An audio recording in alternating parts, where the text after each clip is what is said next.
આપણને ખબર નથી હોતી. સમાજ એટલે એક જ્ઞાતિ એની વાત નથી કરતી. અત્યારે આપણે આંબરડી પરિવાર ભેગા થયા છે એ આપણો સમાજ જ કહેવાય કે સમાજનું કારણ શું છે કે ક્યાંક એક પરિવાર તકલીફમાં હોય, પરિવારનો એક વ્યક્તિ તકલીફમાં હોય તો પછી એનો આખો સમાજ એનું મહત્વ છે.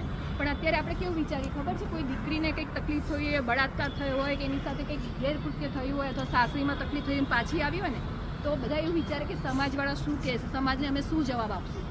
પણ એવું નથી હોતું. અત્યારે જે સમાજ છે બહુ આગળ આવી ગયું છે, જાગૃત બની ગયા છે. તમે એકવાર ખાલી સમાજ સમક્ષ આ પ્રશ્ન મૂકીને જોજો, હું ગેરંટી આપું છું તમને કે એ જ સમાજ પડખે તમારે ઊભા રહેશે અને કોઈની તાકાત નહીં હોય કે તમને પીછે હટ. એ તમારે જે અભિયાન છે કે તમારે જે દીકરી માટેનો ન્યાય લેવાનું જે પરિસ્થિતિ છે એમાં પાછળ ખેંચે.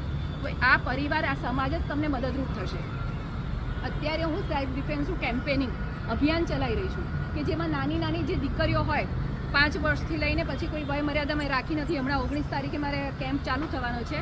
એમાં 403 દીકરીઓએ ભાગ લીધો છે. સેલ્ફ ડિફેન્સની ટ્રેનિંગ લેવા માટે 403 દીકરીઓ.